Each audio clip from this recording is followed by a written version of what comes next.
Racial identity is fairly important in our modern society, and especially for people who are confused about their own. The history of a white racial identity was rather exclusionary, and to this day it is unclear who is considered to be white. So if you are watching somewhere from Greece, Turkey, Algeria, Morocco, Palestine, or even the Kalashi tribe somewhere in Afghanistan, I suggest you to watch this video until the end, as I will provide an answer regarding that question. So far, there's been a couple of videos addressing this type of question, and mostly they are done from a leftist perspective, as you would imagine, defining white as inherently oppressive social construction which had originated in America with the arrival of Columbus or at the start of the transatlantic slave trade, in order to oppress BIPOCs with, of course, no reference to biology. Whiteness is a form of racial oppression, sure. The suggestion is that it is somehow possible to separate whiteness from oppression,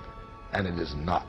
There can be no white race without the phenomenon of white supremacy. Treason to whiteness is loyalty to humanity. Your views are fairly well received in academia. Yes, they're legitimate, not to say that everyone agrees, but sure. Unfortunately, this happens to be the reigning idea behind the whiteness in academia and in our popular culture. However, there have been also biological explanations regarding racial classification that are a bit more nuanced than the previous explanation, yet on YouTube I still find them to be limited, as they define race mostly on haplogroups and genetic clusters, and rarely look at genetic distances, phenotypic qualities, and forget about culture, coming to stupid conclusions such as that Kurds are barely distinguishable from, let's say, the Austrians. So you might as well, you know what. Those videos, ultimately I find them to be leading to absurdities, hence I've decided to go differently with mine and explain why I think the way I do. But before I proceed to define whiteness, it is important to keep in mind that classification of whiteness is not just social or biological, it is both, and in order to properly address who is classified as white, it is important to explain both the social and biological components of a white racial classification. Now, I consider myself to be white, and my ethnic makeup consists mostly of Russians and to a small extent Ashkenazi Jews, and finally to a very small extent Finns, and if you have seen me in real life, which I doubt you have, you would conclude that I look just exactly as the mix of those three ethnic groups, minus the hook nose of course. But what is important to understand is that all those three groups are cultural constructs that rely on tribal identity, but nevertheless they happen to have a biological basis to their construction. And in order to properly analyze the biological determinations of race or an ethnic group, we have to realize that there are many ways we could classify race biologically. We could name the white haplogroups and admixtures and infer who is white using that. We could also determine genetic distance between different groups of people, and finally we could be using phenotypic classification as in the good old days. And right off the bat I have to apologize to the social constructivists, as who is white is absolutely clear. First, if we choose to categorize whites based on their haplogroups, then Eupedia.com had done a perfect job at illustrating precisely that. Whites are subdivided into a few groups based on their haplogroup ancestry, that is Slavic known for haplogroup R1a, Germanic and Italo-Celtic who are known for haplogroup R1b. Both are the same variations of the R1 haplogroup, and if we remember at people who are considered to be traditionally white, at least in the United States, it is those people who belong to this haplogroup.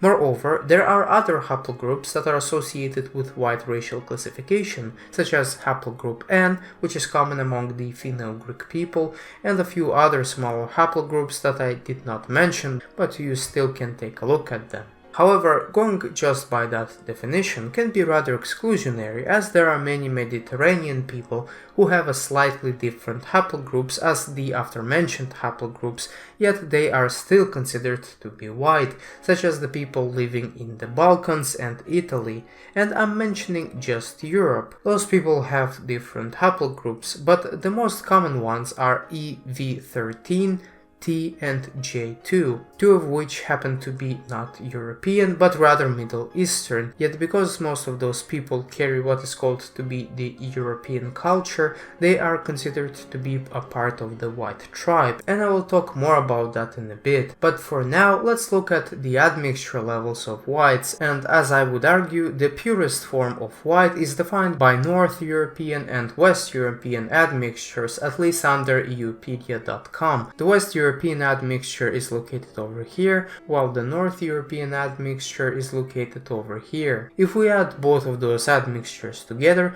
we'll have this map. A map that I have created myself using the data from Eupedia.com, and it is evident that even the most quote-unquote purest regions of Europe have some form of a non-European admixture, if we define non-European to be of non-Western or Northern European origin, and which is fine and not surprising to anyone who is somewhat familiar with population clusters, as our history is again hugely shaped by movements and interbreedings of different populations. Now, as you can guess, I have ignored the Mediterranean and Caucasian, yes, Caucasian admixtures, so in order to be consistent, here they are. And as you can tell, the Caucasian admixture is pretty high in Georgians, most of whom look very white to me, while the Mediterranean admixture is present, as you would expect, around the Mediterranean Sea. Now, I've seen very speculative attempts to identify who is white or is the purest white using those admixtures.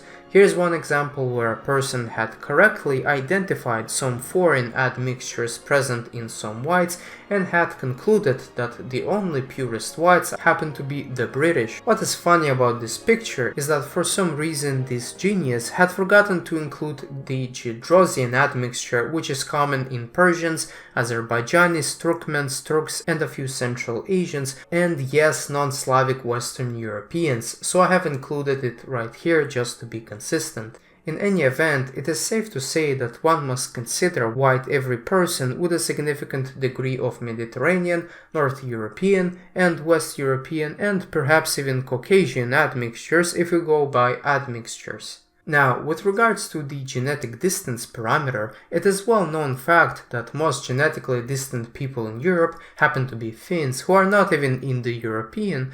However, in comparison to other races or population clusters, Finns are not as much too distant from the rest of Europe, although they might be more distant than Turks, if we merely look at population distance and not haplogroups or admixtures. So I would of course consider them to be white even if they had a totally different culture than us, because at the end of the day they are not too far from us, and moreover a person who is black that had adopted a white culture will never be considered as white unless they of course are transracial, because trans whites are real whites, but that's just a joke of course, and Finns look nothing foreign to me. Now the question remains what to do with population who may be as genetically distant as Finns but are not traditionally considered white, like some Middle Easterners or North Africans.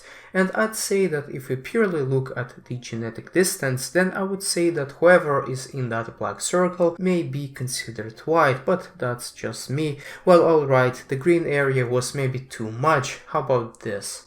Anyways, the final thing is physical features, and I have to admit that I know little regarding measuring the average finger indexes, jaw sizes, and other physical things, and I suppose all Europeans or whites don't differ much from each other, and statistically our skulls look something like this, with little to no difference across the populations. What is different, however, and easily noticeable, is features such as blue eyes and blonde hair, who again are extremely prevalent in places that have a huge degree of North and West European admixtures. I happen to be lucky and my eyes are kind of green, and if there was to be a biological spectrum of whiteness, the people with those features would probably rank the highest.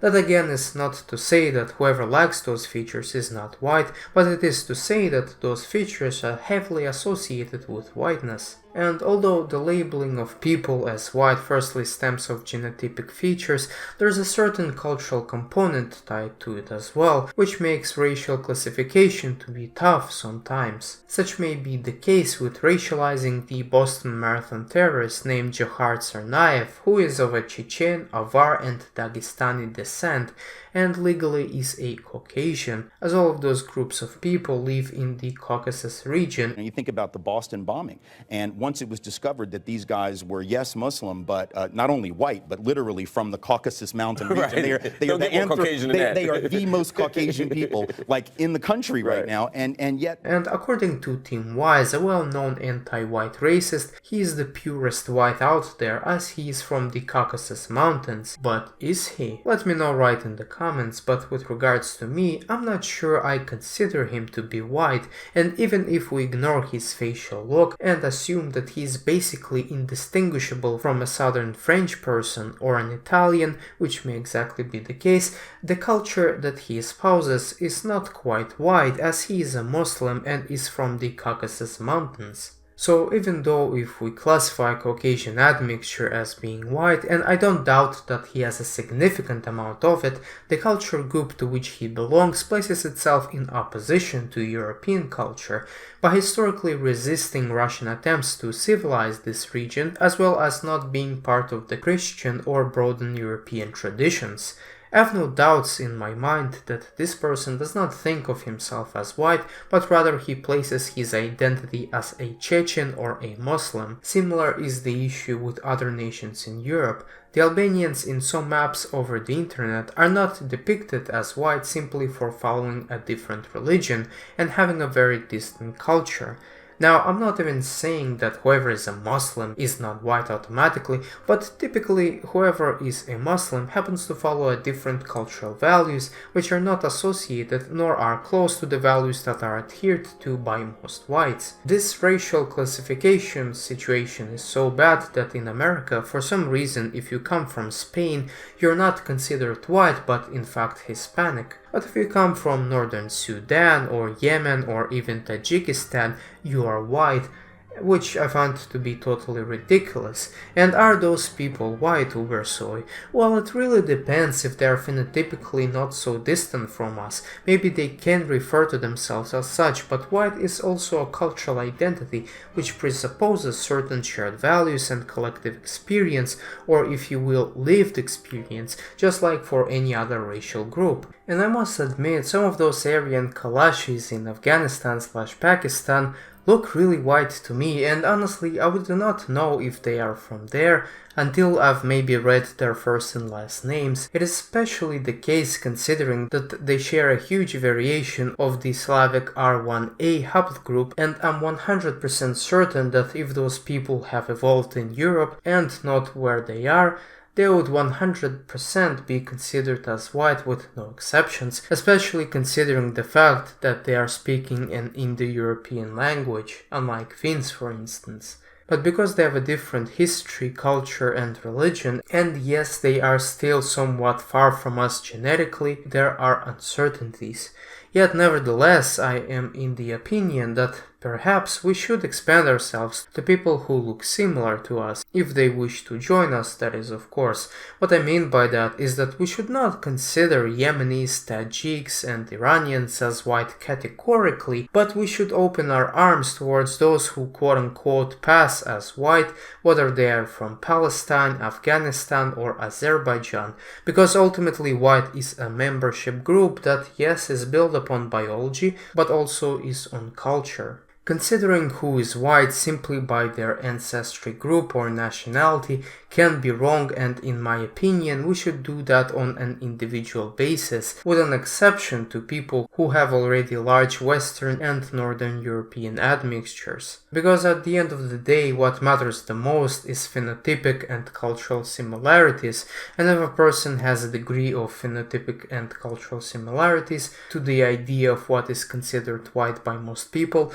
I don't see a reason not to classify a person from, let's say, Turkey as white. Of course you may scream and say that there is no such thing as a white culture, given that Russians, Italians, British, the French, Romanians and to a greater degree Ashkenazi Jews all are different from each other, but there are many core similarities between them which make all those people reach a common ground with each other. It is especially more profound in the so-called settler countries where ethnic whites move in and mix with other whites, forming a brand new culture and conforming to it. Finally, with regards to culture, there again are ways to classify a group's similarity, and we could do it all day long, but at the end of the day, what matters the most is the intention of a person to become white and the white group to accept them as such, as to be white is neither to be a striver nor conqueror, neither it is to be an oppressor or the devil. It simply means you belong to a group membership that is based on a common genetic ancestry and culture. I could probably expand my own understanding of whiteness, but perhaps I can do it in some later video, as it will take a lot of time contemplating about where the lines of whiteness end, as they are, as we know, are arbitrary and dependent on culture and the amount of non-white admixture a person has.